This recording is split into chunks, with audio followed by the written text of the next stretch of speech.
Broadcasting live from the basement of a Pentagon. This is WTF Nation Radio. Hello, no one is available to take your call. Please leave a message after the tone. Fucking answer your phone, AK. God damn it, answer your phone. I heard somebody talking about anal sex on the radio, so I figured I'd give my story. Give me a call back. Alright, bye. Hello. I don't know what you're trying to do with all these British accents, but I'd really like it if you could call me back so I could read something for you. Bollocks. I just burnt my hair with my, rolled marijuana. Stupid strawberries and crumpets. I don't like it. Have a good day. Hey baby, you gave me your number in the fucking bar. This is fucking Lewis. How you doing? I don't know why you ran off in such a rush. Yeah. I know you're digging my vibe, baby. Just give me a call back. You know the number. Go fuck yourself, Bobby. Hey, just want to talk about your guys' radio show and how awesome it is and the other guys sucked. Anyway, yeah, make America great again. I don't know how to use this. Oh, videos. Put the monkey down. Oh, God. Never mind. Hey, brother, we need to get your show nationwide on this Sirius radio or satellite or something. Kind of hard to watch it when it comes on this damn little cell phone. Let's see what we can do to get you nationwide. Love to see you. Love to hear you. Continue on. You guys need more fucking lines if they're all busy. What the fuck? Get some more. Let me shit in your mouth. Everything stated on WTF Nation Radio is to be considered the opinion of the person that stated it, and not an official representation of WTF Nation Radio or U.S. Army WTF Moments. Price does not include tax, title, or license. Some assembly required. Each item sold separately. Batteries not included. Objects in mirror are closer than they appear. If conditions persist, contact a physician. Individual results may vary. Keep out of the reach of children. Avoid prolonged exposure to direct sunlight. Keep in a cool, dark place. And please enjoy the show. Shots. Cartman!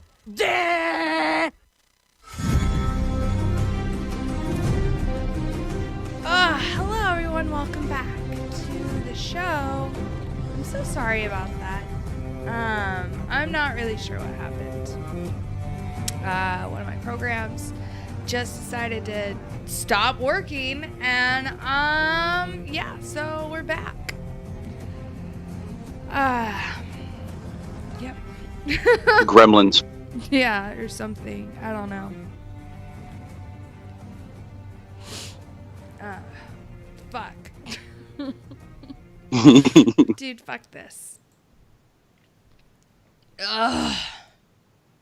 Anyways.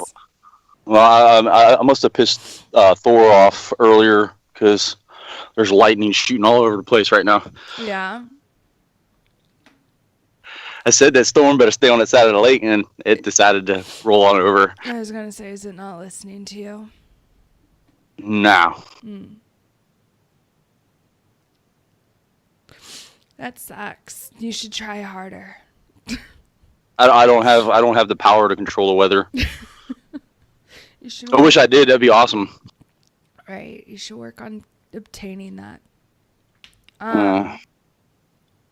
So I know this is going to piss you off, and I think it's because you shared it. But a California farmer in Bakersfield has been charged with 12 felonies after trying to register his weapons. Oh, yeah. Oh, my God. I was pissed when I saw that. And I was ranting and raving about that. And law-abiding citizen follows law, gets in trouble. Yeah.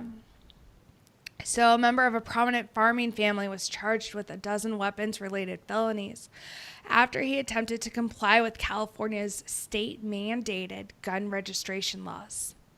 According to court documents, Jeffrey Scott Kirschenman's home was raided in April after he attempted to register an AR-15 using the state of California's website, KGET reported. So Jeffrey is the CEO of Scott Kirschman Farms Incorporated. I have no idea how to say that last name. There's a K and it ends with man, which is what. Koshman. Sure, but there's an I, so I don't know. So this company is one of the chief potato suppliers for Frito-Lay. The businessman was attempting to comply with California's ever-tightening gun laws, one of which required gun owners to register assault-style weapons by the end of June. He electronically submitted photographs of his AR-15 as part of the registration process and soon became the focus of California Department of Justice investigation. According to court documents, the weapon was illegally modified and served as grounds for the Department of Justice to raid his home. It is not immediately clear what the illegal modification was, but the rifle was presumably not in compliance with recent bans. And it probably had detachable magazines. Right, that's probably what it was. It probably had a selector shift, like switch. So investigators seized 2 silencers, 230 rounds of ammunition, and 12 firearms in the search.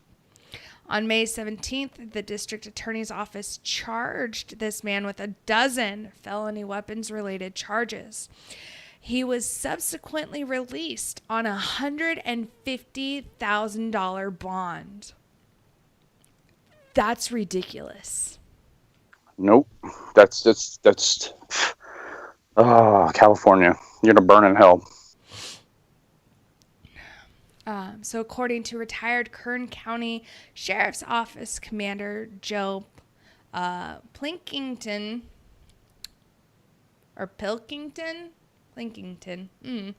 a court-recognized firearms expert,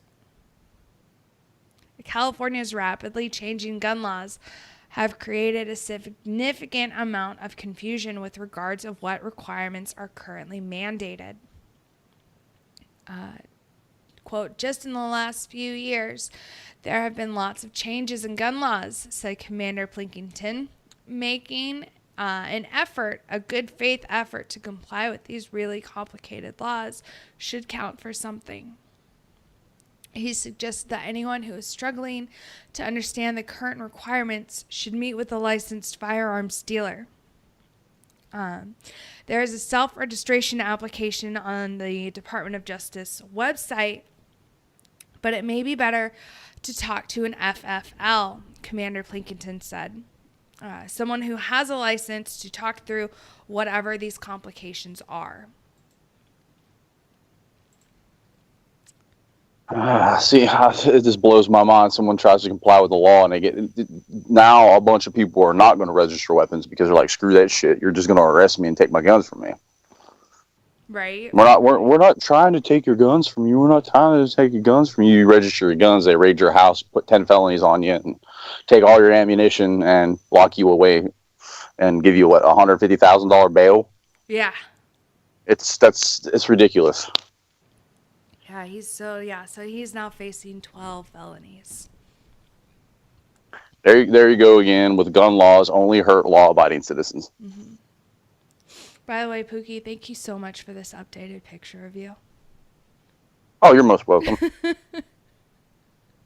I told you I was going to make it more epic. I know, and it's so good.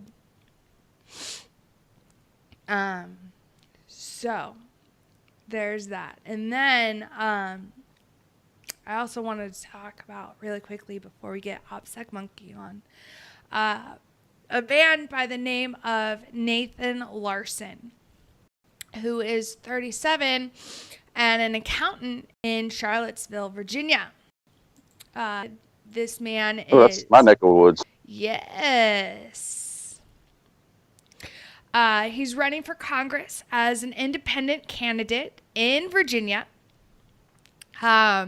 He is also a self-proclaimed pedophile and apparently has bragged and admitted to raping his late ex-wife. Yeah, I read that story earlier, and it's just fucked up. Now, so this This article comes from a news source that, is known to publish fake news by the name of Huffington Post. However, take everything with a grain of salt, right? HuffPo. Yeah. So in a phone call, Larson confirmed that he created a now defunct website, suped.org. I don't know, SUIPED.org, and oh my goodness, and another one, I can't pronounce it.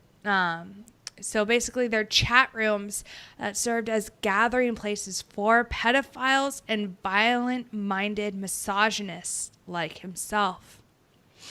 HuffPost contacted Larson after confirming that his campaign website shared an IP address with these forums, among others. His sites were terminated by their domain host on Tuesday. On the phone, he was open about his pedophilia and seemingly unfazed about his long odds of obtaining government office.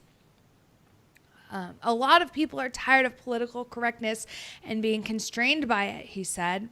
People prefer when there's an outsider who doesn't have anything to lose and is willing to say what's on a lot of people's minds. When asked whether he's a pedophile or just writes about pedophilia, he said, "It's a mix of both. When people go over the top, there's a grain of truth to what they say." Asked whether there was a grain of truth in his essay about father-daughter incest and another about raping his ex-wife repeatedly, he said, "Yes, offering that plenty of women have rape fantasies." I have to say something with that. Just because a woman has a rape fantasy doesn't mean it's okay to rape her. Like that's not an okay reason. It's just it's not. No, it's not. We should just take this guy out and tie him to a stake and light him on fire.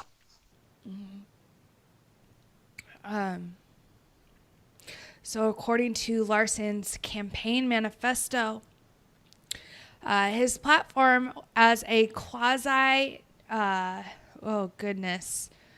Quasi? No, is it quasi? I don't know. There's an I. I don't know. Quasi neo-reactionary libertarian candidate. Oh, thanks, Hooked on Phonics. Oh, fuck him. Fuck him. If he's running as a libertarian, he needs to go to hell. He's running as an independent. So. But you said libertarian. He said quasi neo-reactionary libertarian. Candidate includes protecting gun ownership rights, establishing free trade, and protecting benevolent white supremacy, as well as legalizing incestuous marriage and child pornography.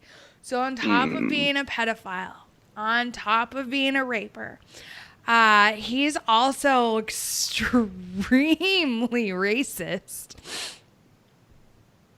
This guy stands 100% against what any libertarian thinks of. So this to put the term libertarian behind it doesn't make you any better of a shitbag than what you are. Actually, now that you say it. So in his manifesto, Larson called Nazi leader Adolf Hitler a white supremacist hero. He urged Congress to repeal the Violence Against Women Act, adding in his statement, quote, "We need to switch to a system that classifies women as property, initially of their fathers and later of their husbands." He also showed sympathy for men who identify as involuntary celibates or incels, suggesting it is unfair that they are forced to pay taxes for school, welfare, and other support for other men's children. Using the synonyms Lysander, and another one that I can't pronounce, and I'm not even going to bother trying. Larson frequently participated in conversations on his own message board, which he has confirmed. Wait, so he has conversations with himself? I don't know if he has them with himself, or maybe with other people who comment on there, but just as a way of like being able to express what's on his mind or what he feels or believes in a way that semi protects him to where it's not him who's actually saying it, you know? I get what you're saying. Kind of like a pen name or something like that. So, but We all have fake Facebook accounts, so I mean, whatever. right, I've got one. Minx is a totally different person from not Minx. So, but I don't have. I mean, you'd be like, I don't you have like me, conversations and with her though. oh, I occasionally have conversations with my other accounts. Maybe I should start doing that. Talking to myself, but like everyone on my real book knows that I do this, and they know my, my pseudonym. So I'm pretty sure if they see me and Minx, me having a conversation, people might get worried, which is fine. I probably need to go to a psych hospital again anyways. It's been a couple of years, and it's about that time. Ooh. Yeah. Anyways, we're going to go on a really quick break, you guys. And when we come back, we are going to have OPSEC Monkey on the line with us. And when I say really quick, I mean it's going to be literally 3 minutes and 41 seconds. Well, that's the longest I've ever lasted.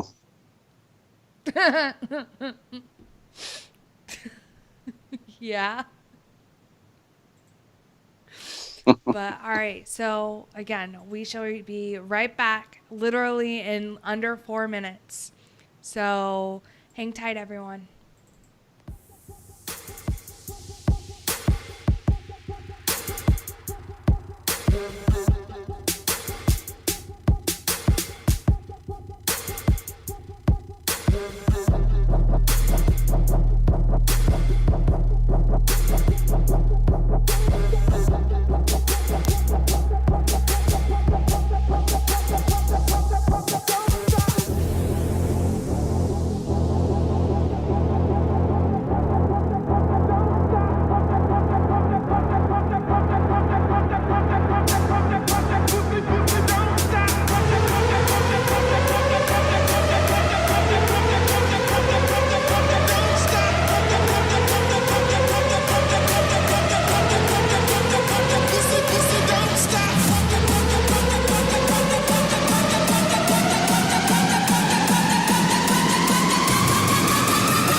The voice of U.S. Army, WTF Moments. This is WTF Nation Radio.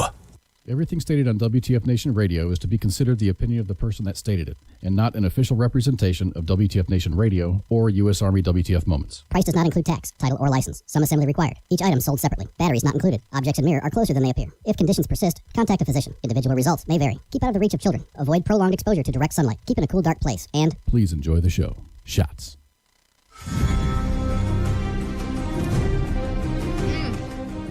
Welcome back, everybody, to, I guess technically it's part 2, but it's kind of part 3 of Friday Night Freedom.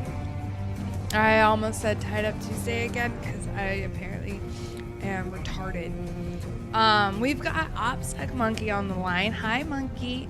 Hi, how's everybody doing tonight? Good, how are you? I am great. Good. I'm sorry Yes. I yelled at you like 20 seconds ago. It's all right. It's all good. But like you and Pookie were just going off, and I'm like, wait, no, this is good stuff for the air. What are we doing? We were in the zone. Apparently. We were nerding out a little bit, sorry. Yeah, you really were. All right, so Monkey. Yes. Talk to us. All right, so I got, 4 things. I added one more thing to You the added list. another thing? I did, because it just came across my desk. So I had to talk about it. So last week, security researchers at Cisco, which is a huge company, they do everything from security to making hardware to home hardware, all types of stuff. Their cyber intelligence unit, Talos, found an attack. And this is the VPN filter attack, the one that everybody's like, oh, the Russians. Now, this is estimated to have affected over 500,000 people. Now, these are routers that are being affected by it in 54 different countries.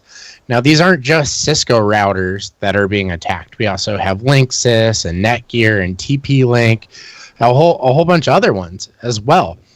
And so there's been some research into it, and we did find out that it was the Russians. It goes back to a thing called Fancy Bear, which is what we call the Russians' hacking team, or APT-28.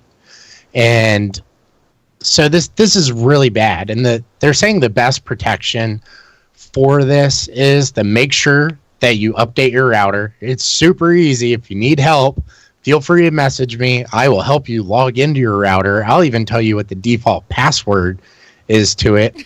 No, I'm the same way. Yeah. If you need help logging in your router, I'll help you. Contact me. It's easy. It has its own password? It does. So most of the passwords for routers are like password or admin or 1234. These need to be changed to a strong password. And there's also updates on the router that you need to be, that need to be ran. A lot of people don't realize that, so they just let it go straight out of the box, and it's 5 or 6 years out of date. When they're pushing updates every month to it. So Fancy Bear, or APT-28, or Russia, is leveraging all these older firmwares and exploitable code that's out there. So they have it made easy. So all you gotta do is log in, run an update, add a password, restart it, and you're good to go. See, when I was doing research, I was thinking that it was you ever hear of Sandworm? Yeah. I was thinking it was them because they were talking about that, like we were talking about earlier when Minx yelled at us, that bit of code that was found in the VPN filter that was from Black Energy, and didn't Black Energy was done by Sandworm, right? Yeah, and the thing with Sandworm is a lot of people, started pointing fingers at different countries, including the U.S., over that, just because there was so much controversy behind it. But with this, we know it's coming from Fancy Bear. Not to be confused with Dancing Bear, which is a completely different thing I found out. So is Fancy Bear just like the code name for Russia? Yeah. Oh, well, I have a question, and it's completely off topic, kind of. Okay. How did they get that nickname? Security companies are the ones that name them. I often wonder how they get their names too. It's normally whoever discovers it gets to name it. So that's kind of how they got their name. Oh, have you named anything? I have. Back in the early 2000s, about 18 years ago, I got to name quite a bit of stuff. So yeah. For OPSEC, I would add. I'm not going to ask you, but I really would like to know which one you named. Yeah, we could talk about that offline. So yeah, another thing that I have, speaking of VPNs, is VPN services that are free. There's a lot of people that, I push VPNs to our whole group quite a bit, because I'm like, hey guys, you need to be on a VPN if you're overseas or if you're out in the field or, if you're out of state. Essentially, if you leave your house, you need to be on a VPN. Even in your house, sometimes you need to be on a VPN. So the good about free VPN services is they add another layer of protection online. Like when you're using public Wi-Fi or you're in an area where traffic needs to be, restricted or masked, this can help with that. The bad is most free VPN services often monitor what you do. So a lot of them will say no logging. Well, they are logging. And the ugly side of that is when they're logging your information, they can sell it to whoever they want. They can sell it to other countries. They can give it over to the authorities. They can sell it to companies. Pretty much they can give it to whoever they want because you agreed to the terms and services of using a free product. Nothing is really free online because somebody has to pay for it. Yeah. So, if you are one of those people that are using a free VPN service, spend the $20 or $30 a year, go out and get like NordVPN or CyberGhost or TorGuard or something like that. Because a lot of those companies aren't going to sell that information to other companies. They've even proven before where U.S. authorities have reached out to these VPN companies and they're like, we know so-and-so did this behind this IP address. We need the logs. And they're like, no, because they're not in the U.S. Yeah, and that would be like really detrimental to their business too if they started handing out information. Oh, yeah, definitely. And, a lot of them that say free anonymous VPN, it's not really free anonymous VPN because they're logging it and they're selling that information. So I always paid for my VPN services. I mean, when I started hearing, like, what was I at? I think I was watching like Cartoon Network Adult Swim one night, and they started pushing a free VPN service, and I was like, what? I was like, that's just asking to get yourself screwed over pretty much. It is, and it's really dangerous to use because you don't know who's on the other end of that monitoring what's going on. And well, it's just kind of like the same concept when you're running Tor. You got to pay attention to what exit router you're running. Exactly. Yeah. And, I get people all the time that are like, oh, I get on Tor and I do this and that. And I'm like, really? And they're like, yeah. I was like, so what'd you do on Tor? And they're like, oh, I downloaded some stuff. And I'm like, so you broke the chain and you exposed yourself to download like an image or a file. And they're like, oh, that's not how it works. I'm like, yeah, it is. That's exactly how it works. That's how people get arrested that are doing bad things online using the dark web or deep web. Is they'll download something and it breaks that connection for a fraction of a second, and that's all you need is a fraction of a second. No, yeah.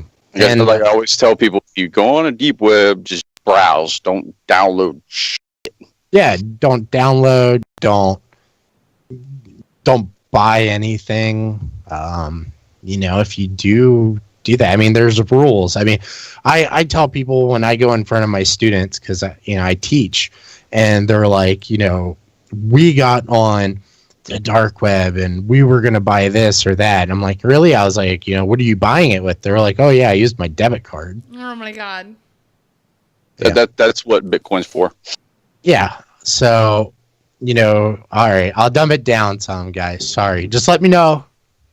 I'll pull out the crowns and the safety scissors and the glue. Wait, hold on. How did you pronounce that? Did you say crayons? Yeah. It's crayons. Whatever. Tomato. Yeah. No, it is not tomato. Yeah. It's crayons, not crayons. Potato. Potato a dildo. That's funny. You're welcome.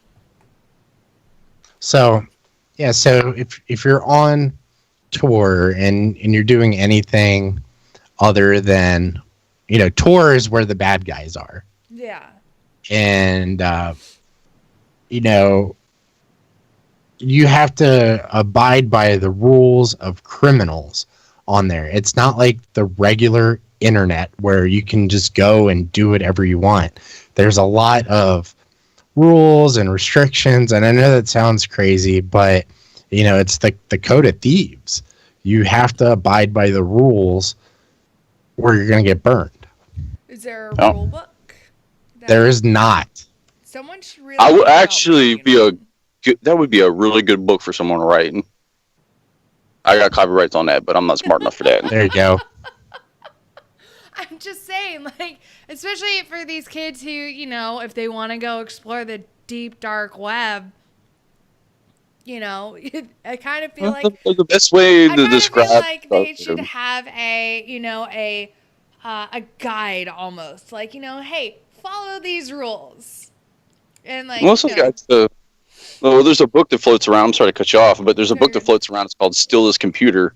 And I say, if you're interested in network security, read it. It's just enough to get yourself in trouble. That's all it is. I mean, but it gives you an insight of network security.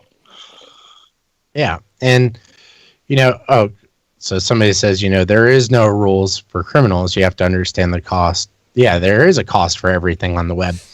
But, it depends on what criminal organization you're talking about. There are some criminal organizations that will, if you're a part of them or you affiliate with them and people come after you, they will run interference for you all day long. There's other organizations online that, will throw you under the bus in a heartbeat because that's just how they operate. But there are a rule of thieves that are criminals that you abide by when you're in those type of places, when you're in the marketplaces and when you're on the forums, so you don't paint a target on your back. Yeah, it's like I always tell people, it's all right to browse, but don't buy anything. Yeah, exactly. It's just like walking through a black market pretty much. You can look all day long, just don't touch nothing. Yeah, and there's some stuff on there you really don't want to look at and see. In fact, I just got done working a case where I had to spend a pretty good majority of my time looking at what we believe to be, certain type of films. And a lot of them weren't what we thought they were, but a lot of them were what we thought they were. And it led to a lot of arrests because not only did the guy run a dark website, he also ran a clear net, which is what we're on right now, the World Wide Web. And they were linked together. So we were able to put 2 and 2 together and managed to arrest him within 72 hours. So that's awesome. Is he perchance running for congressman in Virginia? No, he is not. No. Damn. No, unfortunately.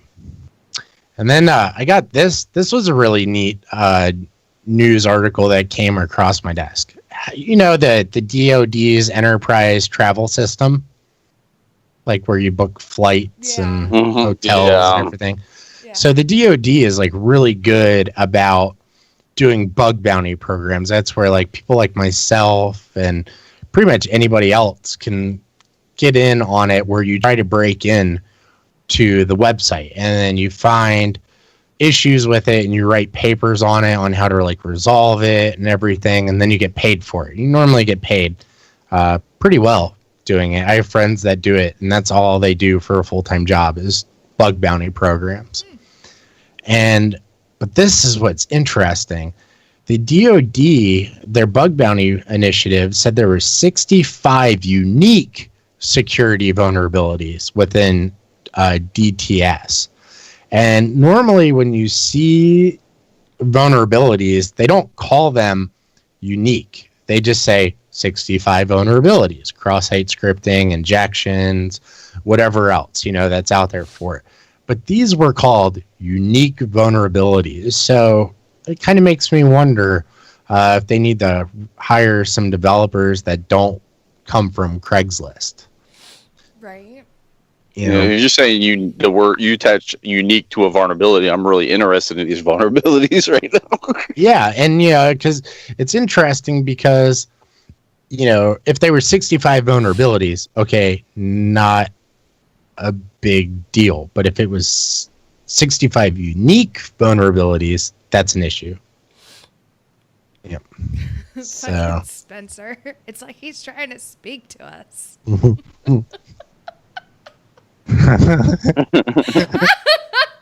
I needed that.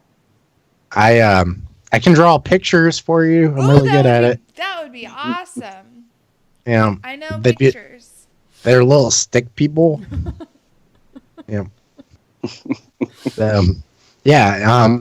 So bug bounty programs, good way to make some extra money, but when our government starts doing them, it's really funny to read the reports. And I did one for the Pentagon, and they sent me a really cool coin in the mail. Nice. So I got a challenge coin from the Pentagon. That's exciting. So where does that rank though on challenge coins? Probably out of all the ones that I have, probably the bottom. Damn. Yeah, probably the bottom. I would have to say I have a challenge coin from the Secret Service when I did some work with them. Mm-hmm. And so I didn't know this, but Secret Service has two different types of coins that have two different type of bands on them. I don't know if this is the same way for the military or not. So Secret Service has one that has a silver band around it that you could buy off like Amazon or eBay or from the White House or whatever. Mm-hmm. And then it has white lettering on it. And then there's another coin that's gold. Ooh. And it has a gold trim around it, and all the lettering is in gold, and the shield is in gold as well. And those are for people that have actually worked for them. And so I have one of each, and those are probably two of my favorite ones. And then I have some other ones, but I can't tell you guys about those. So sorry. Mm. Fucking OPSEC monkey, you're so secretive. I am. I'm the OPSEC monkey. I mean, OPSEC is my first name. Right, that is true. Yeah. I kind of feel like I want to bribe you with bananas, though. That might work. Yes. That might work. In your line of work, you've got to maintain some sort of anonymity. Exactly, and there are people who know who I am, and that's cool.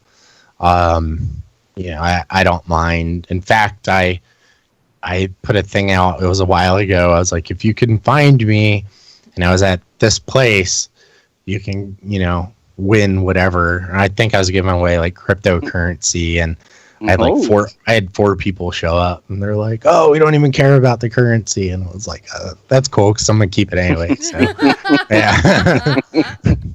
I just wanted to see if anybody would show up. So I'm gonna keep that cryptocurrency for myself. Okay, so speaking of cryptocurrency, I don't really know what it is. I know Pookie has tried to explain it to me.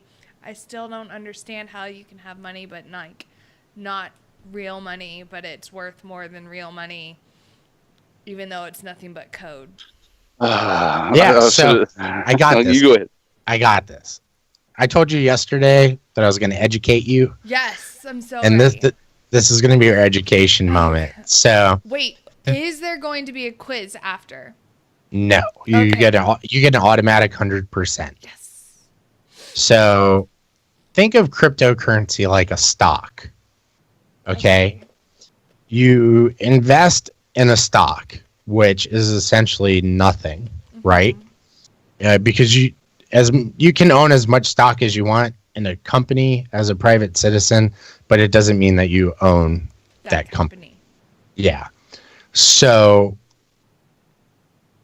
with cryptocurrency, think of it the same way. You have like Bitcoin. Don't think of them as, programs. Think of this as a stock. So Bitcoin as a stock, Litecoin as a stock. There's more than one?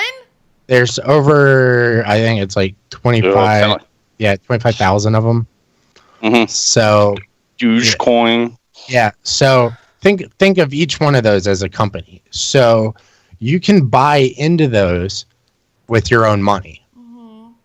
And as more people buy into them, the price inflates. So you start making money. Okay. And if people start selling them, you can lose money or you can break even. Okay. And you're able to sell that stock whenever you want. So say if you buy something that's $10, Okay. and it goes up to $20, you've already broke even, right? Because you made your $10 back. Mm-hmm. Same with investing in a company stock. Say you invest in Amazon, and Amazon's $10, and it goes up $10. You start making money from it. Now, we're starting to see in this world of cryptocurrencies, people like Goldman Sachs and Bank of America and all these big banks are starting to invest in it. So it's really driving prices up and down all day long. Like, for example, within the last couple of days, I'll tell you right now, I'll look right at it. I made, I don't know, $391, right? And this is just off some new stuff that I got. But within the last 24 hours, I lost $9.78 because a lot of people were selling. So it really, the market is always changing with it. And a lot of people say long-term investment is where you'll get your money back. And a lot of people don't, understand that. A lot of people are like, oh, I'm going to buy all these coins right now, and then tomorrow I'm going to have $1 million. It doesn't work like that. It's normally a 5-year plan. I mean, I've had Bitcoin forever, and when I was doing it, it was only a couple bucks just to buy it. And I was mining back in the day. Yeah, and it was super easy, and people had a lot of it, but it wasn't worth anything. And it was just something that we were doing because we didn't like paper money or, use it on, it was a decentralized currency. We could use it on whatever we wanted. And then all these other companies started making their own, which really drove the price up and down and up and down. So I hope that kind of helps you out a little bit. A little. I'm still... I mean, I try to get people to wrap their mind around the paper currency, right? And it's completely worthless. You just think it's worth something. Yeah, it's exactly. Just ingrained into you that it's worth something. It's the same concept with Bitcoin. It is worth something. Yeah. It's just really hard for people to grasp it because I've tried to explain it to a million people and they're just like, I don't understand. I was like, pull whatever cash you got out in your pocket right now, sit it on the table. It's completely worthless. You're like, what? Yeah, it has no real value. And same way with cryptocurrency, but, there is a value attached to it, just like there is, everything else. So, but yeah, so that's it. And if anybody's interested, Tron is like 5 cents. So you can go buy a ton of it right now. What's that? Tron. Tron? I'll have to look into that. Yeah, TRX. Yeah. So it's pronounced Tron. TRON. Yep. But you said the code was TRX. That's it would be like the stock name. Yeah. Oh, okay. Like what Google is ABC now or something like that. I don't know. That makes no sense. Why wouldn't ABC be ABC? Well, Google is Alphabet. Oh yeah, which is ABC. Yeah. Yeah. So yeah. That's weird. Yeah. And then the last story I got, and this is the best thing ever. Okay. So the little man overseas, the Rocket Man. Yes. Oh my God. Yes. Yes. Their cyber team has developed a malware that is named Hidden Cobra. I mean, it just sounds like a Chuck Norris movie, Hidden Cobra. It does. And it's using old school techniques to gain passwords. And what it is it's essentially is there to steal your information. It uses various methods to communicate out, and it targets Windows devices where people don't ever run Windows updates because it's important to run those updates. So it targets older machines. Those updates suck, though. I know. That's why Windows 10 forces them on you now. Yeah. So this program, the Hidden Cobra, allows the bad guys to browse, your hard drives that you have.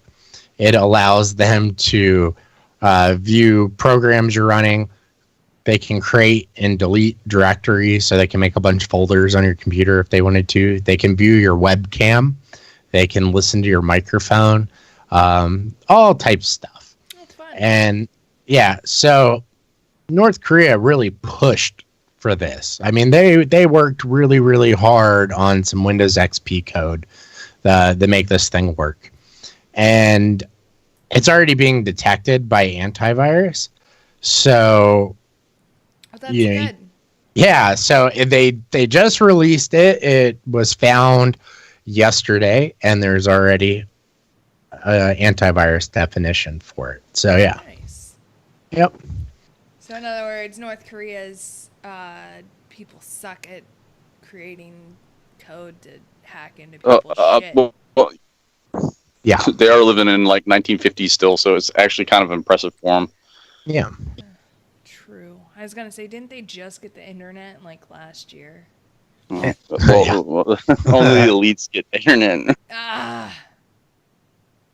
Yeah, so I used to frequent the real like North Korea news site all the time, and it was news site.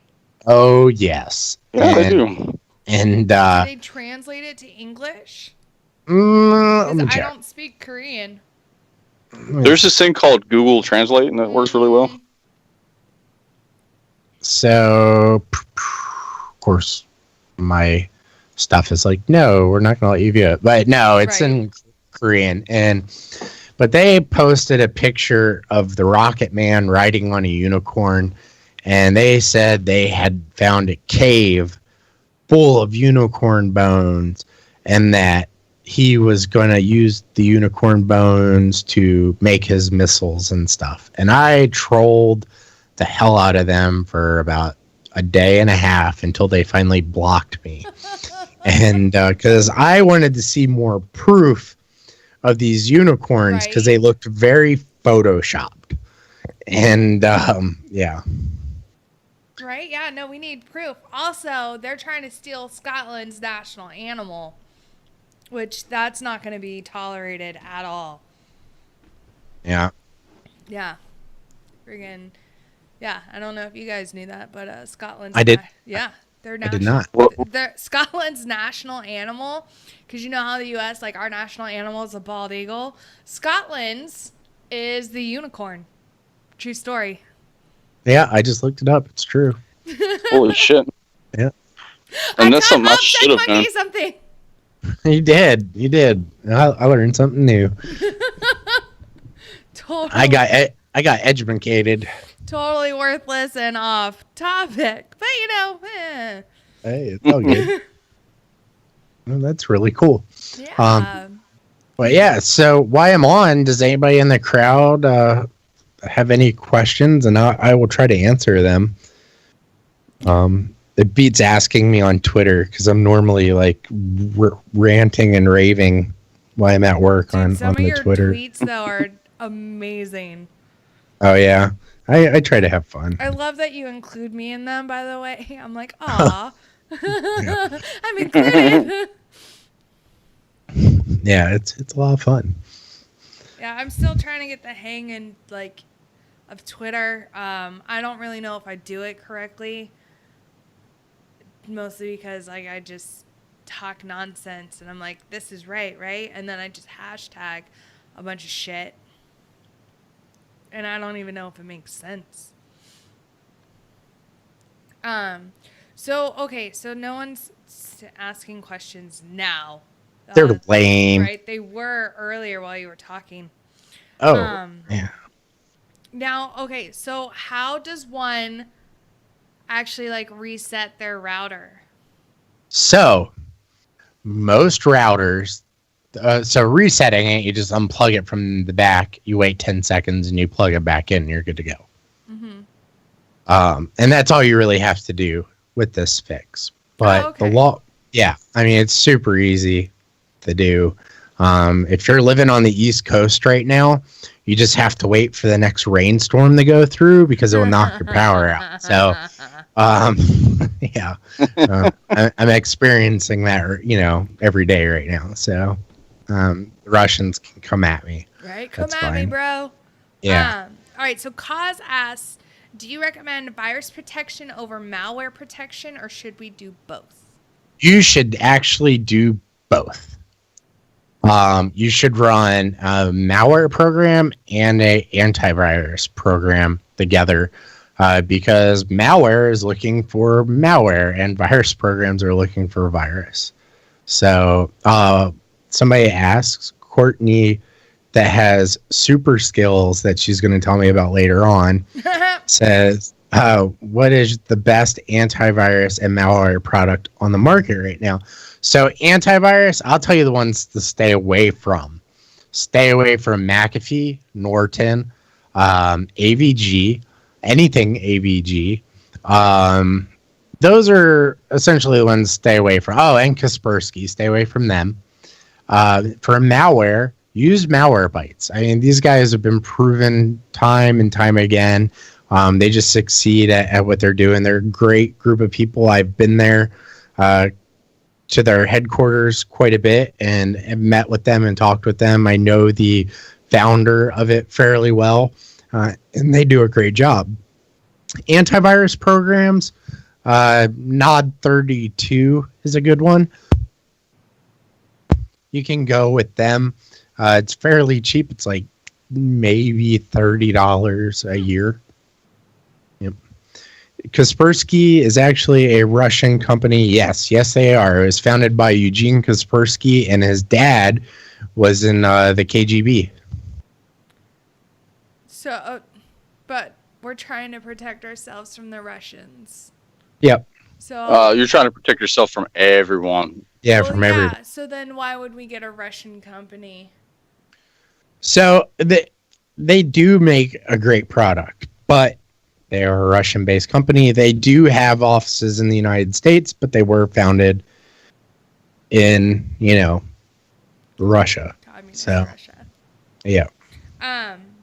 Oh, Spencer wants to know, why do we unplug the router for 10 seconds? So unplugging. 10 seconds. All right. So there's a theory or a myth behind this that when you unplug a router or anything that has a large number of capacitors in it, which a router normally does, there's normally 4 to 6 of them, they store energy.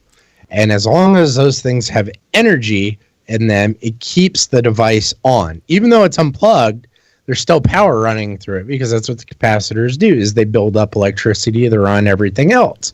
So by waiting 10 seconds, it lets them disperse the energy that's in them, and then you plug them back in. I heard a different story. The whole 10-second thing started back when the HDDs were starting to get real. The 4 gigabyte HDDs started coming out. They'd spin for 10 seconds. You'd have to wait for them to slow down before you'd start them up again, or it would cause a hard drive crash. That was the story that I heard from the old heads back in the day, but the capacitor thing makes sense now. Yep.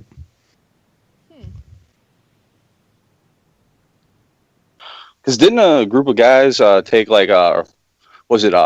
RAM chips, drop them in like liquid nitrogen or something, and they were able to pull all the data that was on them at that moment?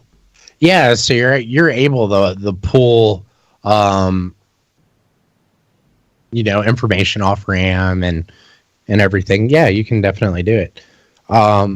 Ever use the antivirus Cylance? I am very familiar with Cylance, and I want nothing to do with them. Oh.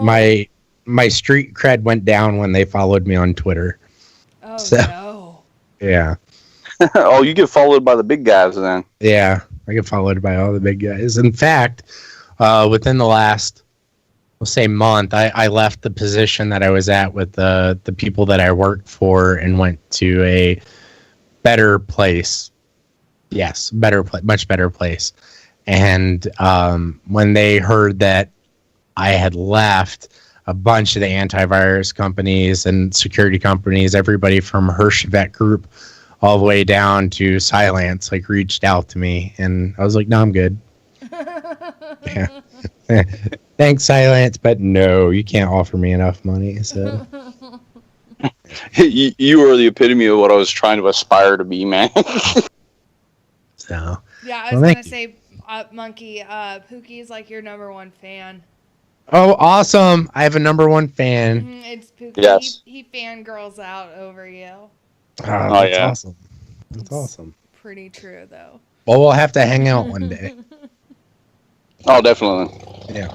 Yep, definitely. That would be a lot of fun. But yeah, does anybody else have any other questions? I will answer them. I'm here. How long do we have left on the show? An hour and 15 minutes. All right, we'll give them 15 minutes to ask me some really hard questions, or I'm gonna start educating everybody. All right, I'll ask a nerd question. What is your favorite operating system? Oh, so my favorite. So nobody hate me for this, but I am a big time Mac person. Okay. Just because I get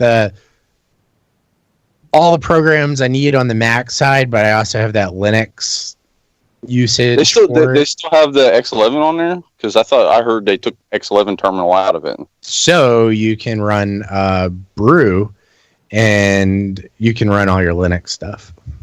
Oh, okay, because that's why I love the Mac so much, because I had a Mac, which was Unix, Darwin, right? Yeah.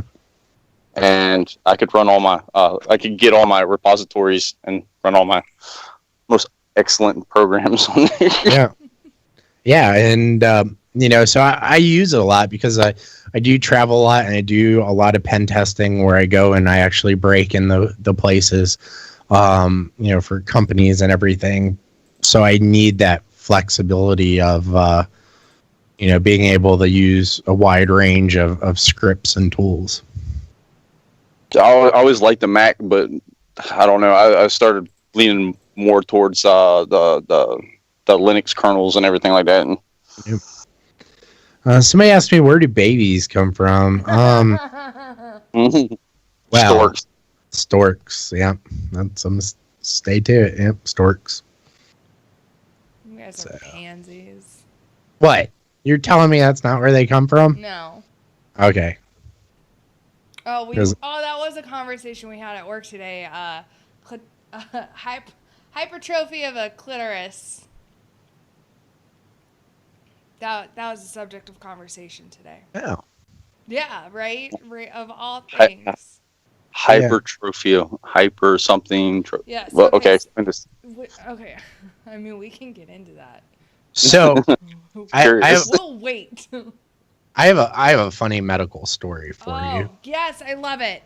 So I've been sick lately, and it sucks. I have multiple stomach ulcers, and like 6 of them. Oh my God.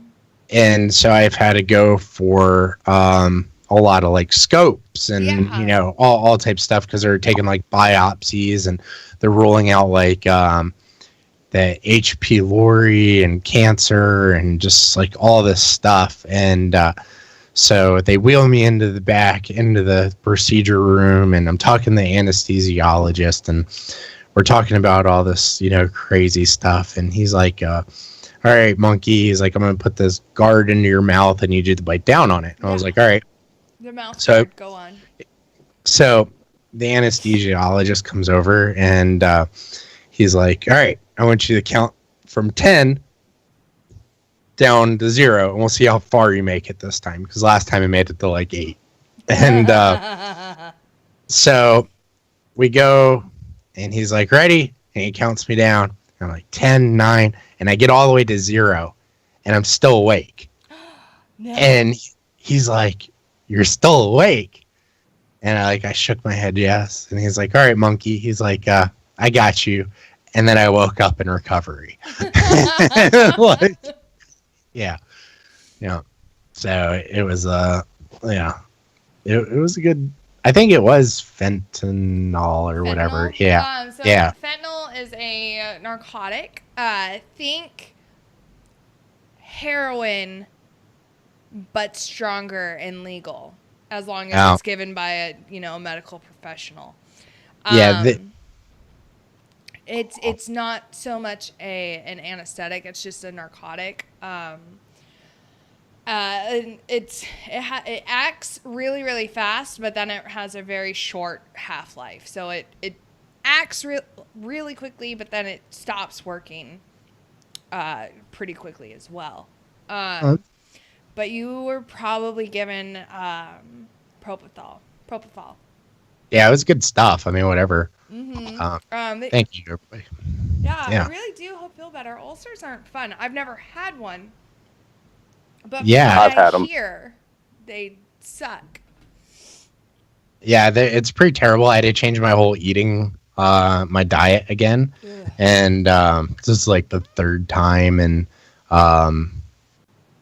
like 2 months I've had to change it. So, But other than that, I'm on 8 medications, I think. Good God. Yeah, for it. And yeah, it's good stuff. What is the mind eraser drug? It's called I know this. What is it? Do you? It's a blackjack to the back of the head in a dark alley.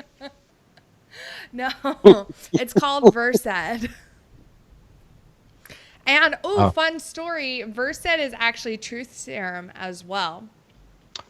Oh, really? Yes, it is. True story. Is that what sodium? What's the proper name for it? I don't know what you're talking about, but I'm talking about Versed. And I'm talking about the chemical names. Oh yeah, no, Versed. But it's it causes severe amnesia. And but it is a truth serum. Like you give someone that and they won't shut up. That's awesome. I need some of that. let me have that and give me Twitter, and I will be worse than the president. You probably had it every time you go in for your scopes. Oh, would I remember if they asked me questions? No, because it causes amnesia. Like you might remember some things to a certain point.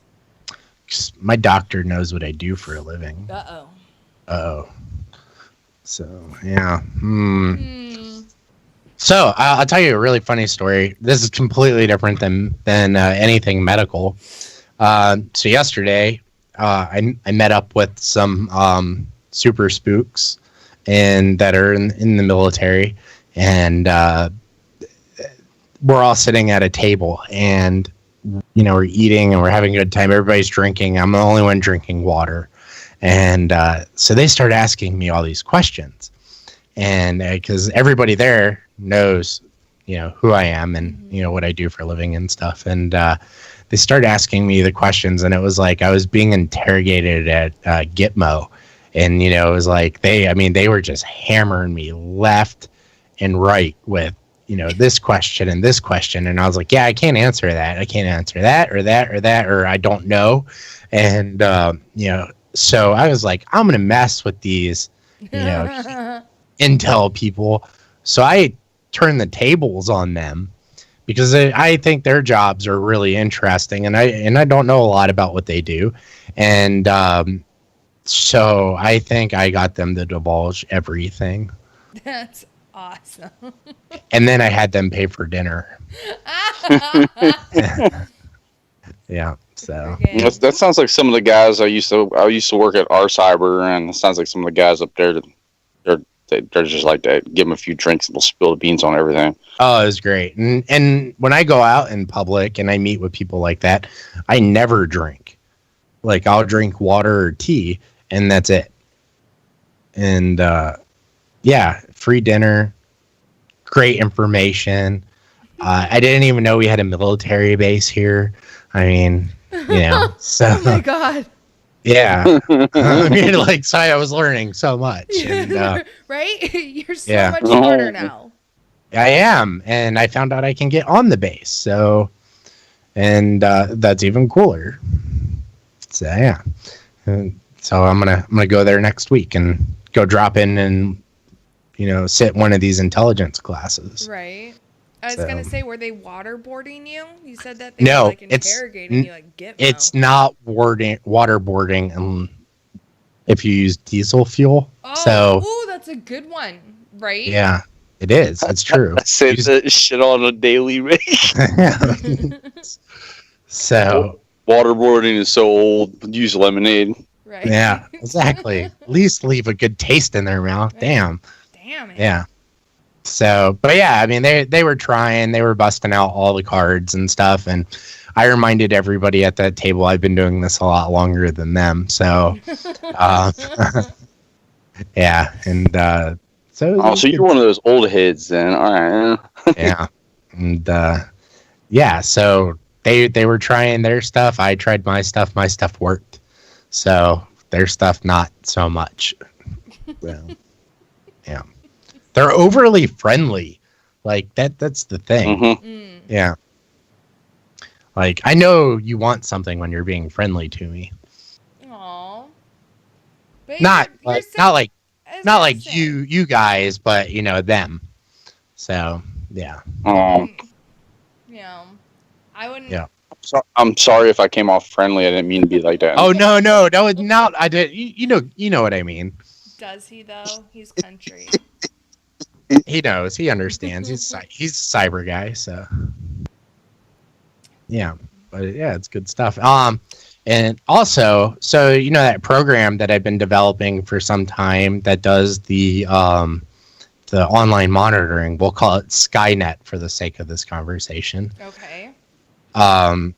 You know, the Minority Report program that I've been designing for a while. So it's finally out of alpha and it's in the beta, like the 5th beta release, the 5th beta release of it, and it's moving forward, and everything is really good. I actually had a company try to buy it from me about a month ago that was out of the country, so I refused to sell it to them. Yeah, but it's getting there, guys. Soon, Skynet will be real. Apparently, Monkey, we are supposed to be getting married. I know. I just found out too. Yeah.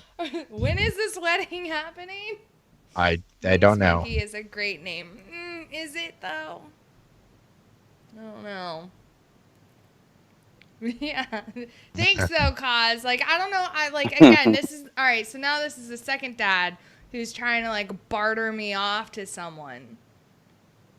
Thanks. Who was the first person? So I'm Caz's second choice. No. Like, Cause is the second dad to try to barter me off, or like, he's the first one to actually barter me off, or like try to push me off on somebody. But my biological dad had to stop some dude from buying me a decade ago. Oh, wow. Yeah, no, it was great. We were at a gas station, and some dude came up to my dad and was like, how much do you want for her? And, yeah, how many goats did he offer? Right, exactly. I just kind of looked at my dad. I was like, what? This is weird. So thanks, Cause, I think. Yeah. Asshole. Like, wait, do I come with a dowry? Right? A what? A dowry. Like, what is it? Because back in olden days, Ice would know. He's this old. He fought in the French-Indian War. Dude, he's been around since before music was a thing. So before ancient Greece.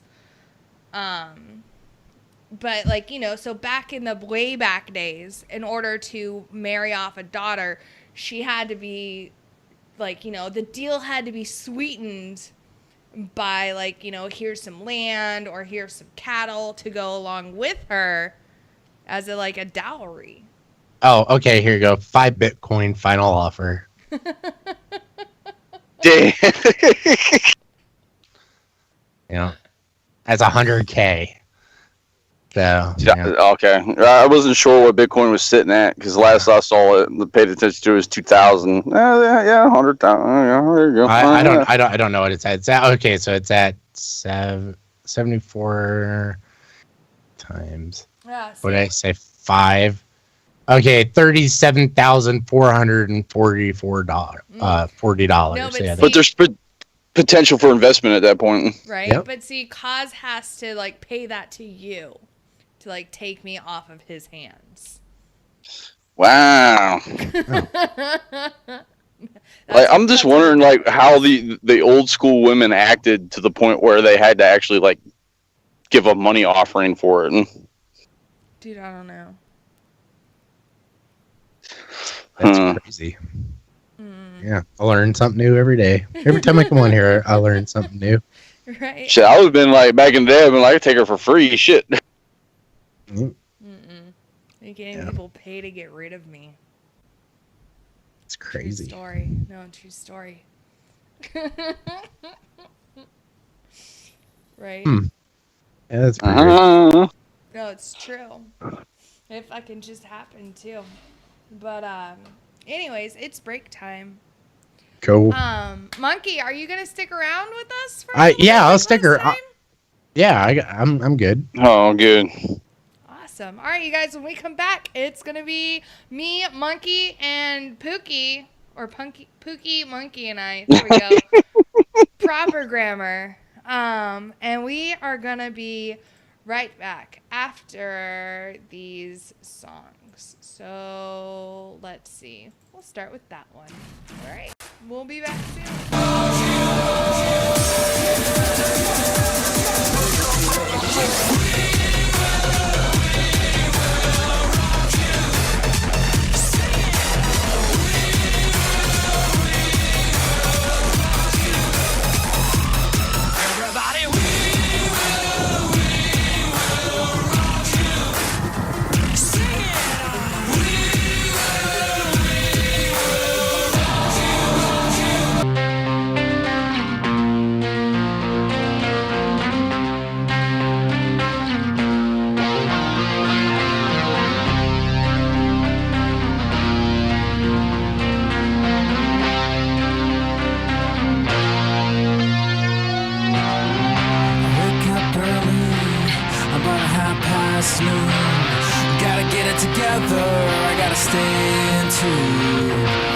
Same times against me, but I hate to rush.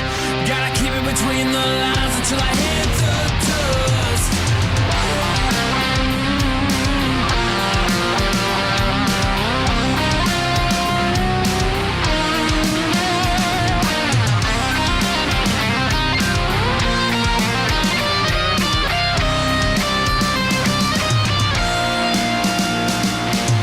Got my shit together, I gotta buy some time.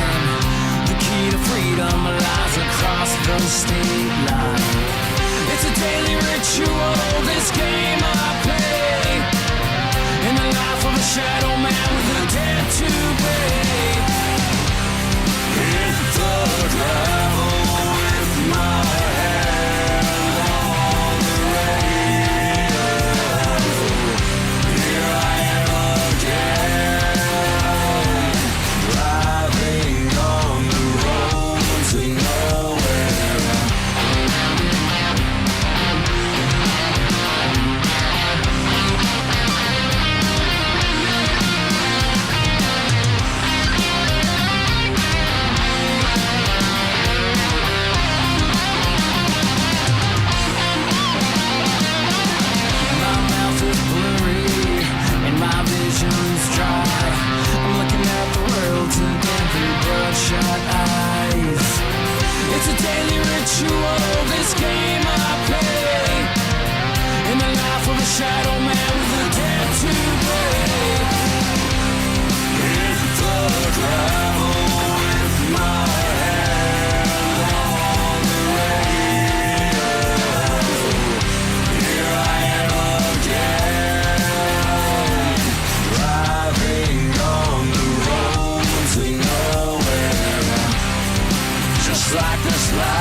take me anywhere. But I was born to travel along this lonely road to nowhere.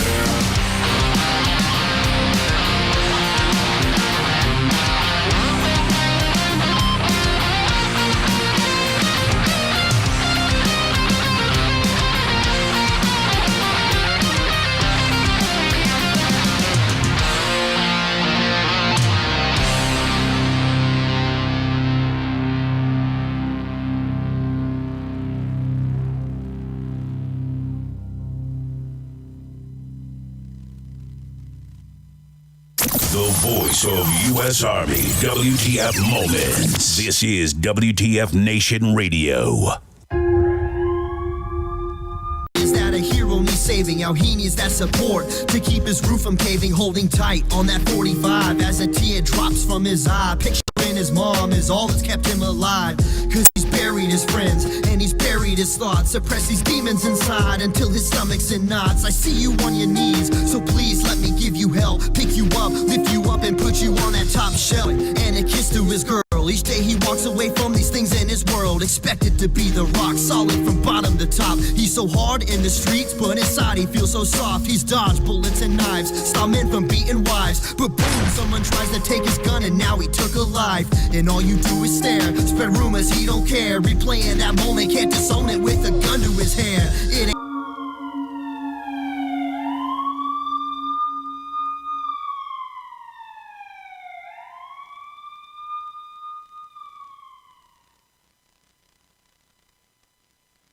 Everything stated on WTF Nation Radio is to be considered the opinion of the person that stated it, and not an official representation of WTF Nation Radio or U.S. Army WTF Moments. Price does not include tax, title, or license. Some assembly required. Each item sold separately. Batteries not included. Objects in mirror are closer than they appear. If conditions persist, contact a physician. Individual results may vary. Keep out of the reach of children. Avoid prolonged exposure to direct sunlight. Keep in a cool, dark place. And please enjoy the show. Shots.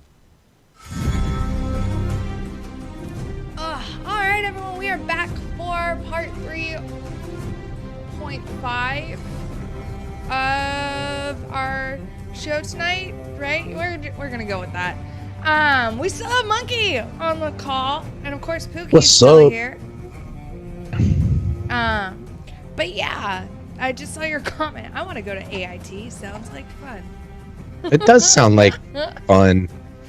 Dude, you need to go to any sort of MedCom AIT at Fort Sam. Make sure you're at 187 because it's better than Whiskey Land. Awesome. Yeah. So I could be a doctor. Yeah. I mean, it's not that hard. Right? You just tell people what to do. You just tell people what to do. Be a surgeon, And- because then, no, here, I'm telling you why. If you're a surgeon, then you don't have to do any sort of like really chronic care for anyone, right? You fix them and then you see them maybe once after that just to be like, oh, still doing okay? Awesome. Move along to your normal doctor. And then you don't have to deal with them. It could. Yeah. Yeah, when I was younger, I wanted to be a pediatrics doctor. Yeah. Yeah, and then And then you got into hacking. Yeah, you know. You say that with such despair. Well, you know, it's something about like No. getting picked up your first day of your senior year in high school by the feds. You know, it kind of throws off your life plans. So I did not know that story. Monkey. Yeah, and it happened more than once. So Dude. yeah. It was a reoccurring thing. They get at least once a quarter. So yeah. Like still now as an adult or like just as a, adolescent? Just as a kid. Ugh. Yeah. And yeah. It was always fun though, because they would always show up to school, and because I lived in the middle of nowhere, and so they would never come to the house because it was too far out, And so they would show up at school. OPSEC monkey, we need you to come to the principal's office. Son of a bitch, they're back. Pretty much, yeah. Yep. And I knew exactly what it was for. And it just sucked. But you live and you learn. Right. I mean, but did you learn to just like cover your footsteps better? I thought my method was much better than, their method, but Kevin Mitnick, I do know Mitnick, and I've been published in several of his books. So there you go. There's a hint on who I am. Oh, yeah. You said that name and it sounds so familiar. I might have read a book or two. Yeah, number one computer hacker and ran from the feds for a long time. But yeah. And but I've been published in his book, so yep, good stuff. Friggin' Ari says he did the same thing, monkey. I messed around with credit card generators as a kid, and that's all I'll say. I never did the credit card generator thing. For me, like once you start getting into financial crime, that's crossing a line for me. I'm real big on not stealing money, so. When I was younger, I used to do the phone freaking. That's about all. Yeah, I did a lot of that. I did a lot of phone freaking. The fuck? In fact, phone freaking. It's where you can make phones do, whatever you want them to do, essentially. Kind of like computer hacking, but with phones. Yeah, hacking PBX boxes, making it do all types of crazy things. Call 1,000 people, whatever. Yeah, I used to use the mall, so I will tell people this. I used to live near Fort Campbell, and we used to use the mall there when I was a kid. Their PBX as a conference line in the middle of the night, but we didn't realize that when we were talking on the conference bridge, we accidentally jacked into their intercom system. Oh, shit. Oh, my goodness. That would have been like, I would have loved them in a security guard at the time. Like, what the fuck is going on? Yeah, I mean, it was great. I mean, we used it for like 2 years and never realized that we were broadcasting, across the whole entire mall. That's crazy. Yep. Yeah. No, I use the local newspapers PBX box to do some shit, but I'm not gonna get into it because whatever. I got you. Pookie still hasn't been picked up by the feds. That's one thing that I have never had happen to me. Libraries, newspapers, the whole 9 yards have never been fucked with. Oh, I have. I was high profile as a young one. But yeah, it's all good. I mean, that's, you live and you learn, and it just happened to take me a lot of learning to get there. So yeah, it's all fun and games, and until the FBI shows up to your school. So right. Yeah. Yeah. Back in my day, it was prop points. It was exactly that. Oh shit! The FBI picked him up. Oh man. Oh my goodness. So has anybody else got any other questions for me? I'll answer them. We got however we have left, and I will answer your tech questions. I was gonna say, if you want, we can talk about some other stuff too. Yeah, we can talk about whatever you want. Yeah. All right. So, you know how, what was it, like last week or the week before that? The North Korean summit was canceled. Yeah. Apparently, it's back on now. Really? I didn't. So I remember seeing several different things about this, and I was like really confused. Did we back out of it, or did North back out of it originally? I think we backed out of it because I talked about it on one of my shows. We backed out because reasons. Those are always good reasons. Yeah, I can't remember what they were. I do know that D Trizzle sent a note to Rocket Man saying, "Hey, I hear you're doing some shady shit. We're no longer having this deal." That's what it was. So basically, Asian Cartman was getting super upset that we were still playing war games with South Korea. And started talking all this shit about how, I don't know if I want to do this anymore, blah, blah, blah. So D Trizzle beat him to the punch, and he's like, all right, well, if you're going to throw a tantrum, I'm not going to meet with you.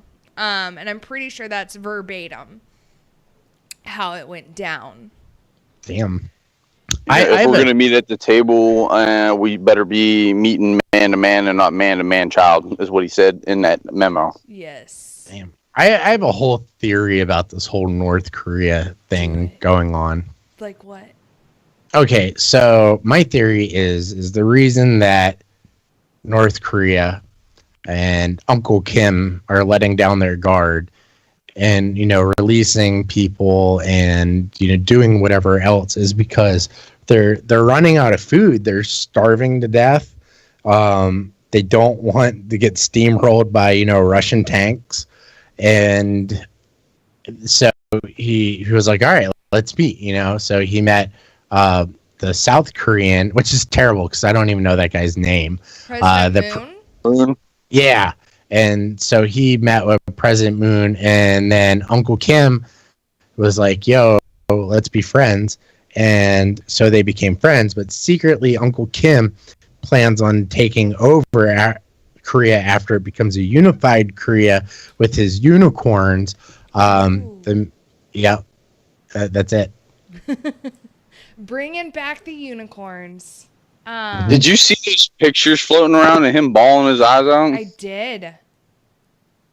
Apparently, Asian Cartman went and toured some of the more poor regions of North Korea.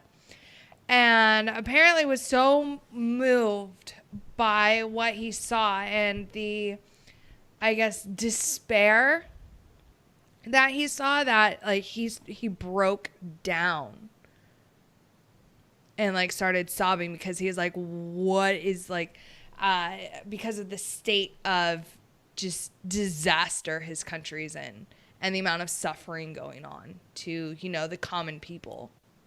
Right. Again, this is allegedly, I don't know if that man knows how to cry. But again, that could just be Western propaganda turning him into an evil person in our eyes. Yeah. I've always wanted to go to North Korea. So it's on when I want to go there. I want to go to Yemen, and Russia. Russia would be pretty. It would be, and I have friends that are over there, and they send me pictures all the time. And there's this place. I know this is going to sound really weird, but it's in Iraq, and it's north of Baghdad that I want to go to. And are they the what type of people live there? The Kurds live there. Yeah, that would be more Mosul, and yeah. And they live on a mountain out there. I want to go there. So, really bad. So interesting. Yeah. And I've been to Iraq, and I would honestly say don't go there. But I mean, if you want, if that's your prerogative. Yeah. So this article says, after a week of hard-nosed negotiation, diplomatic gamemanship, and no shortage of theatrics, President Trump announced Friday that the historic nuclear weapons summit he had canceled with North Korea is back on, with the original date of June 12th. The meeting is to be held in Singapore, and it's the first between heads of the technically still warring nations, is meant to begin the process of ending North Korea's nuclear program, and Trump said he believes Kim is committed to that goal. The announcement puts back on track the high-risk summit that could be a legacy-defining moment for the American leader, who has matched his unconventional deal-making style with the mercurial Kim government. Did I say that right? I don't know. So despite recent envisioning Nobel laurels, Trump worked on Friday to lower expectations for a quick breakthrough. He said, "We're going to deal, and we're going to really start a process." He spoke from the South Lawn of the White House after seeing off a senior Kim deputy who spent more than an hour with him in the Oval Office. Much had been made of that letter his visitor was bringing from the North Korean leader, but Trump's comments left it unclear when he had even managed to take a look at it. So the president said it was likely that more than a single meeting would be necessary to bring about the goal of denuclearizing the Korean Peninsula. He said, I think you're going to have a very positive result in the end, not from one meeting. In the latest sign of hostility cooling down, but hopes kept it in check. What? That makes no sense. Trump said he had unilaterally put a hold on hundreds of new sanctions against the North without Kim's government even asking. I'm going to put them on until such time as the talks break down, he said. Or I'm not going to put them on until such time that the talks break down. I don't even want to use the term maximum pressure anymore, Trump added, referencing his preferred term for the punishing U.S. economic sanctions imposed on North Korea in response to its nuclear and ballistic missile tests. But he said he would not remove current sanctions until the North took steps towards denuclearization.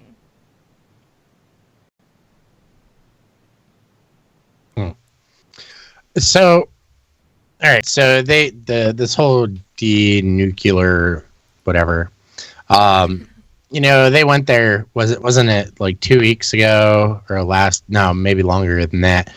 And they blasted a bunch of stuff. Their enrichment facilities and things like that. Man, I think it's all one big giant cover. I'm telling you. For what though? The unicorns? No, or like something legit. Something legit. So if I was them and I knew that my people were starving but I still want to be like Brain from Pinky and the Brain. And I would do exactly what he's doing. I would act like I'm letting my guard down. Let's get together. You start helping me out. But secretly, I am taking that money and posting it, or taking it and spending it elsewhere in like a nuclear program and put that nuclear program somewhere else in North Korea other than where it was. And, develop. I mean, that's how, I won't say the U.S. did it, but at a undisclosed location, I won't name any names, but when they reached the point for nuclear fusion and all that good stuff, there was a lot of money being siphoned into that, but it said it was going into a lot of other places as well. Mm-hmm. But I don't know. I think it's really weird that all this is happening, and it seemed that happened right after they said everybody was starving. So yeah, I don't know. I just might be losing my mind over it. Yeah. I honestly think that little Kim wants a Whataburger. That's what it is. No, he's going to have 5 guys. It's 5 guys. I'm a Whataburger fan, so whatever. Oh, it's disgusting. I don't eat red meat, so. Oh, damn. Well, because you're a monkey, and that would be considered cannibalism, right? No. No, monkeys are cannibals. They are. They can be. Yeah. Naughty monkey. Yeah. I did not know you don't eat red meat. Deal breaker. Yeah. I'm allergic to it. Oh, well, I mean, I guess that's a good reason why. Possibly. Did you get bit by one of them ticks? No, I've always had it. Okay. I was just like, Yeah, no Lone Star ticks for me. Right? Yes, Courtney, I'm an In-N-Out fan. Me too. I am from Monkey. I just saw your comment. Whataburger, waterboarding. No, no, we've discussed this, Pookie. The fucking menu for Whataburger. Dude, my Aaron, a West Virginian raised, barely read, figured out the menu at Whataburger. Dude, no, it gives me anxiety. There's too many options. I want a burger, and I don't want to have to sit there and think, what kind of bread do I want? How many of the 25 different options of condiments do I want, and which ones? No. Ew, White Castle's disgusting. What the fuck? I mean, you were gonna fight here in a minute. Good. Bring your podunk ass back down here. I will do it. I will fly out there and we can fight. But yeah, no. In-N-Out all the way.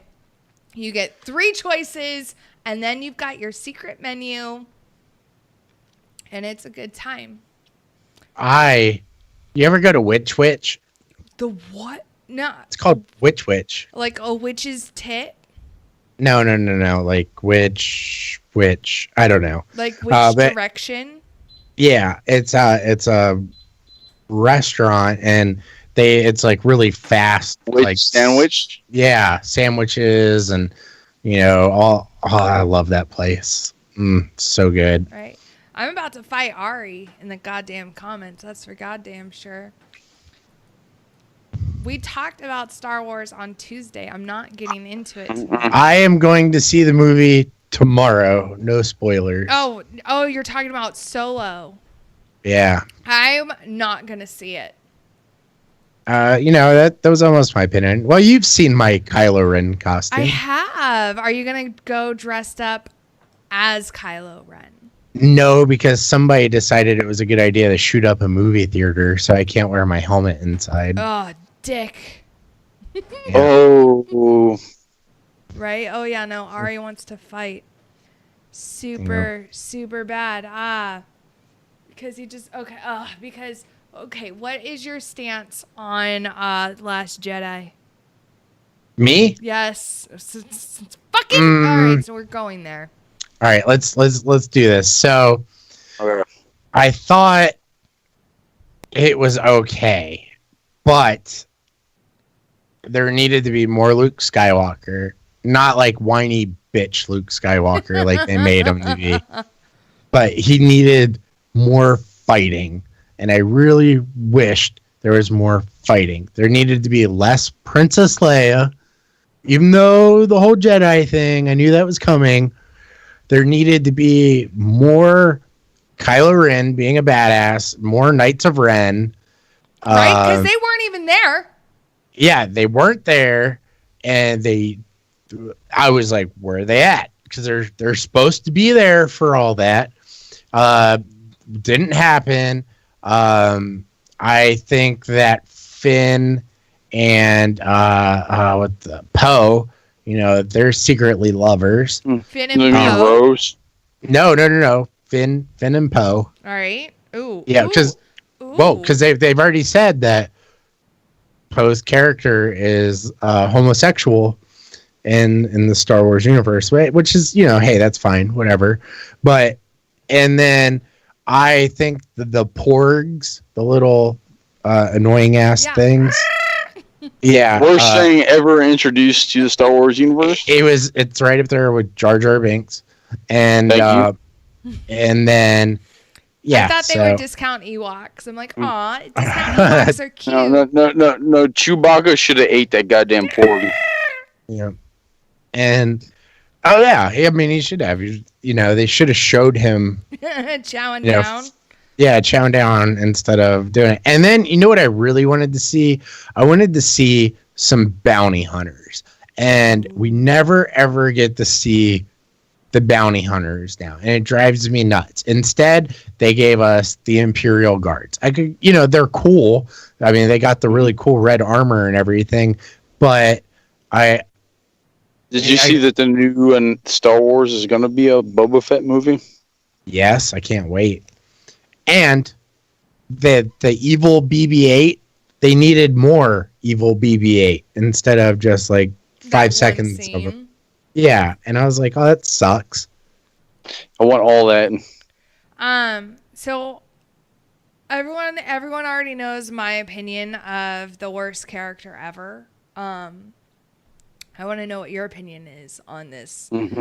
Rose. Yes, the mistake of a character. Yeah, so I see that, but I think because of the whole thing with her sister at the beginning and everything, she did have a part in there. And the part that she played was really good with her and Finn and everything, but I thought she should have been just a side character. The character that I want them to expand on in a next episode movie was the little boy at the end of the movie. Oh, with his freaking super subtle Jedi powers out of nowhere? Yep. And they need to expand on that because what? Say what? There was a little boy at the end of the movie? Dude, yeah, oh my god, yeah. How have you not seen this? So it's one of I've seen the movie, I probably don't remember it because it was one of the slave children that Rose did not free because Rose is a bitch. And because let's free the dog horses, but not the enslaved children because fuck those guys.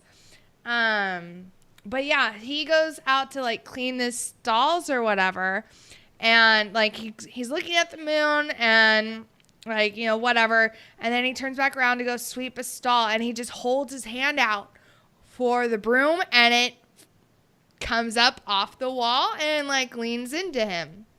Yep. Total force power. Hopefully he gets seduced by the dark side. Yep. I don't know. I think it'll be interesting. I'm interested to see what happens with the films in the future. So, I'm pretty sure they've already announced like 90% of the Knights of Ren, and you don't even realize it. Oh yeah, they probably have, and but I don't know. We'll see what happens. All right, so moving on now, since I'm done talking about fucking Star Wars. Okay. Because I get so angry because it's so frustrating. Yeah. They fucking ruined it. Disney ruined Star Wars, especially Last Jedi. Fucking ruined it. They milked that cow dry.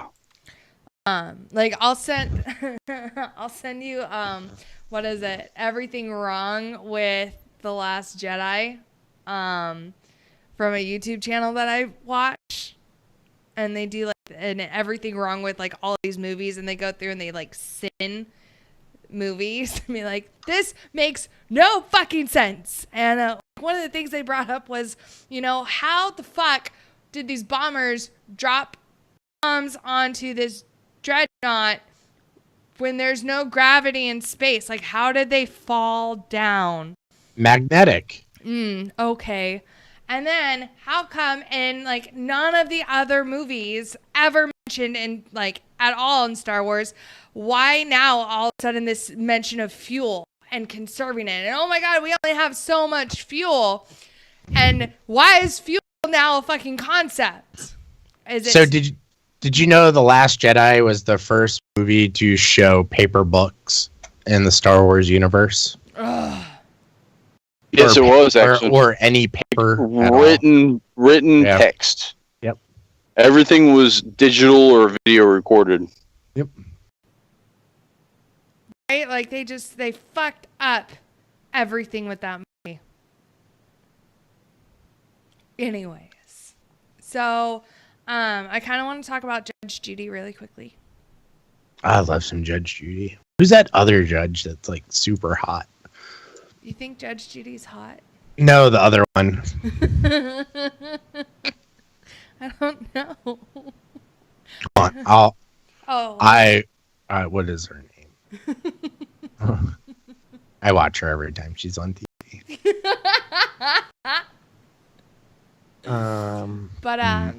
But yeah, so Judge Judy explains why she is not a feminist. So she spoke with Megyn Kelly earlier this week, and she refused to label herself as a feminist for a variety of reasons, most especially because it diminishes the individual. She said, when I was growing up and going to school and being a lawyer and trying to become a judge and becoming a judge and then becoming a supervising judge, I didn't do it through any organization. I think it takes away from your own self-worth if you say, I did it based on the work of a larger group. Judge Judy said it would be like having the safety net of a large family, which she admits is nice, but it reduces the agency of the individual. It's nice to have a safety net, she added, but if you don't have your own self-worth and forge for yourself, that safety net, all it can do is give you the bottom. That's what makes me say I'm really not a feminist. I think that individuals each have within themselves the capability to be a hero of their own story. It doesn't always have to be a star of a television program to be a hero of your story. You want to be a doctor, a lawyer, an Indian chief, whatever you want to be, you can be the best at it and be the most recognized in that profession. So I like what her message is. It's don't fucking do it just because, you're female and you're trying to be like, female empowerment. Do it because you fucking want to.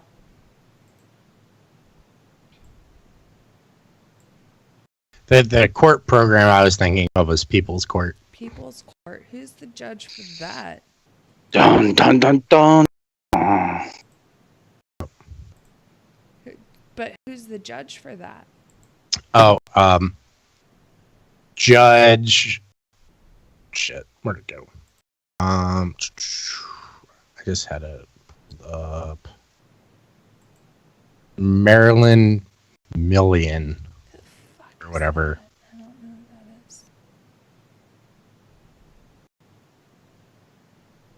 I have no idea who that is. You're gonna have to Google her now. Mm-hmm. Yeah. You think she's hot? Yeah. I like how you say that with a little bit of shame. You're like, yeah. She could bias me any day. Yep. Oh, goodness. Freaking, last month, you guys, really quickly, one of our, a guest that we had on the show by the name of Garrett Goodwin, he passed away. Now, if you remember Garrett, he was part of Mom, what was that organization? The American Heroes Foundation. There we go. Got it. But he was down in Florida at a Hard Rock Hotel and Casino and suffered a heart attack. He was 41 years old, and he was, he was part of the first responders for 9/11. And, you know, was at Ground Zero. And he really, American Heroes Foundation really pushes for the healthcare and well-being for first responders, especially the ones at 9/11. And he's also a veteran. But apparently, Action News also checked with Hills County Fire Rescue spokesperson said they responded within minutes. So he had a heart attack. And the thing is, no one there knew how to do CPR. Goodwin was not the best of health, suffering from multiple conditions from PTSD to pulmonary heart disease. And he, we're not sure if time made a difference, but his death does bring a strong reminder for the importance of being trained in CPR. Like one of the biggest things I was about to say. they teach us, especially in the healthcare field, is, you know, even if you're not doing it properly, if you're just giving compressions and rescue breathing and whatnot, at least you're circulating some blood. But because no one was able to get to him immediately and start doing these compressions, it really is, it's harder on the fire rescue team and the EMS personnel who get there to start off minutes behind. You know, even if they get there within 5 minutes of him going down, that's 5 minutes of nothing, no oxygenated blood going to his system, nothing. So just our good friend Garrett, he will definitely be missed among the veteran community and first responders. He will be.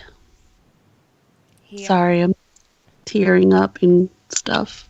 He did a lot of good work for veterans and first responders, and especially getting guys the attention and care that they needed who are first responders at 9/11.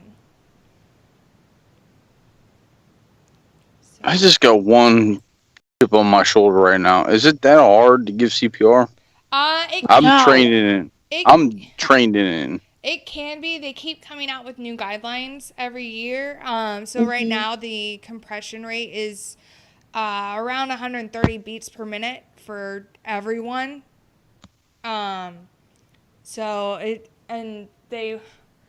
the cycles of it has changed as well. So you do and then, you know, it depends on if you're by yourself or if you've got a second person there or a whole fucking team. But it's not hard to do CPR. It's tiring. It is exhausting work. Oh yeah. One of the things too that, you know, people freak out about is, you know, if I know this and I have to do it to somebody and they die, am I going to be held liable? No, you won't. The Good Samaritan law. Yeah. Good Samaritan. You know, the Good Samaritan law does protect them from it. Like a good example today, a guy I work with, highly allergic to bees and wasps and hornets and everything. He got stung on the thumb. Oh no. And you know that I was freaking out, but I was ready to stab him with the EpiPen. and because he knows that I got his back if something like that happens. But you know, I also went to EMT school and everything, so you know, I'm ready for that type of stuff. But man, yeah, if I ever see somebody in distress like that, I'm jumping in 100%, you know. Like it's hard for me to do that just because of how like, yeah, you definitely want to save everyone that you can. But you do have to keep in mind that CPR is, even when done correctly and properly, it's only about 30% effective. And aren't you going to break bones? Oh yeah, you're gonna break the sternum. Yeah. And ribs. Mm-hmm. If you're doing it properly. Yeah. You're breaking shit. Yeah. So if anybody out there needs CPR, I can do it. Right? Me too. Although I'll probably run away before you realize my name, because I'm super, super careful about, like, it's not someone's family member suing me if I, like, don't bring them back. It's someone coming back and being like, why did you save me? I didn't want to be saved. It's like, well, God damn it. Yeah. Or like, how dare you expose me in public amongst all these people? It's like, I just saved your life, hooker. Mm. Mm-mm. Yeah, you got people like that. Yep. I've experienced that before. Yeah. My fucking, one of my instructors at AIT actually, saved a woman's life, did CPR on her, saved her life. She sued him for indecent exposure. Obviously, the case got super dismissed and, like, thrown out, and the judge called her an idiot. But he's never going to do CPR on anybody ever again because of this hooker. That's crazy. Yeah, because he's like, I don't want to have to fucking go through that shit again. Yeah, I can't say blame him there. Yeah, I've had my plenty of run-ins with dumb and stupid people. So. Well. Oh, we have new people in the chat. We do. I think so. I thought I saw a new person. Well, they've got 8 minutes to ask you questions. Sorry, 7 minutes to ask If anybody has questions. any questions tech related, feel free to ask, and I will answer them Right. Feel free to ask right meow. right now.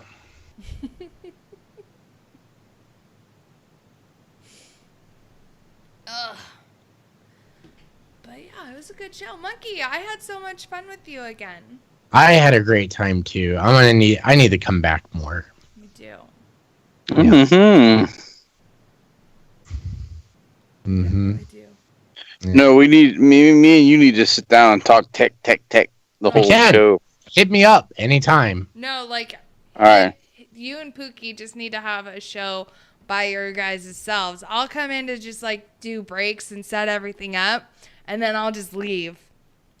So that way you and Pookie can, like, just geek the fuck out. Nerd the fuck out. Yeah. Oh. Definitely gonna have to happen. Oh, I'm supposed to tell you, Monkey, that Mud Puppy says hello. Oh, hello. Oh, hello.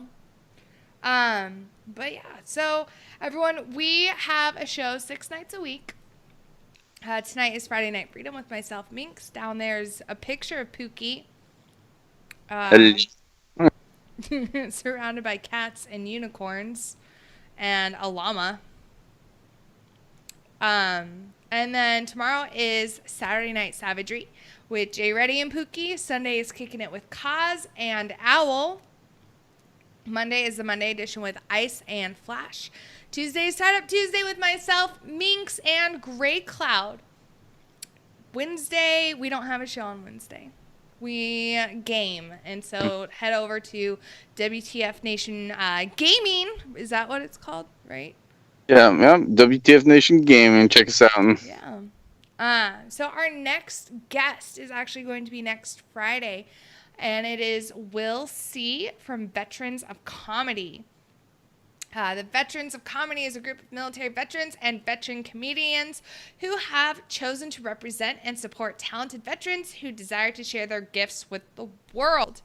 Whether this is performing for the troops on bases, giving back to the veteran community, showcasing those dedicated to represent warriors worldwide, or just offering a special event to bring that unique style of entertainment forged through years of military service. The Veterans of Comedy brings brings veteran comedians to the front lines of entertainment stage. After that, we have Chris White and Bobby Henline on Monday, June 11th. And they are from Freedom Hard. And then on Tuesday, June 12th, we are going to have Joanna Mendoza, who is a Marine and Navy veteran and is an author, advocate, and speaker. So she's going to come on to talk about her book, Esprit de Corps. And I'll come back. And Monkey is going to come back as well. Yeah, somewhere in there. Yeah. Right? Somebody asked a question. How do you combat robocalls? The do not call list is a joke. Yes, I will tell you all how to do this. Oh, yeah, do it. Android or Apple, doesn't matter. Go download a list or an app. It's called Truecaller. And set it up, and it will tell you if there's spam callers, and it will tell you what type of spam it is. That's awesome. Yep. I'll post the link right now into the chat. Yep. And then there's that one. And then it's the best thing ever. Is it? Yes. Freaking, I think I'm being spam called right now on Skype. I hate when that happens. Because it's not giving me an option to add it to like group call, and it's a whole bunch of letters and numbers. It's really weird. I'll take it. Hold on. Let me get a picture of this shit. I'll send it to you. Yeah. Yeah. You done fucked up, mystery caller. Yep, you sure did. Okay. I'll send it to you. Yeah. But, yeah, that's our show tonight. Everyone, thank you so much for sticking out, or sticking around. There we go. And hanging out with us. Monkey, as always, amazing having you on. Thank you. Thank you guys for having me. Yeah. And, yeah, we will see you guys tomorrow for Saturday Night Savagery. Thanks a lot, you guys. Have a great weekend.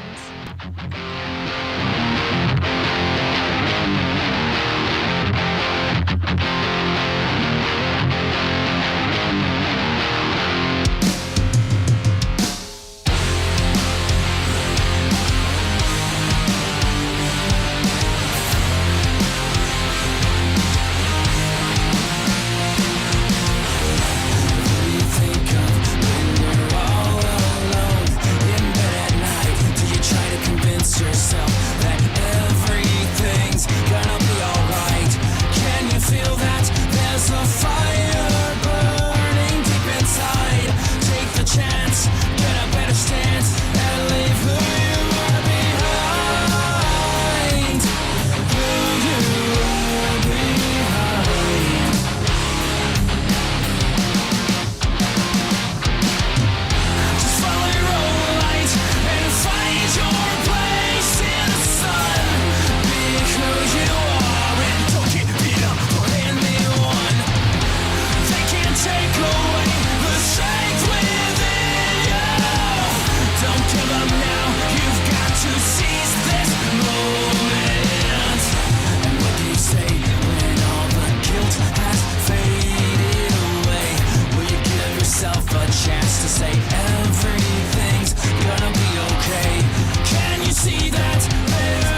is now.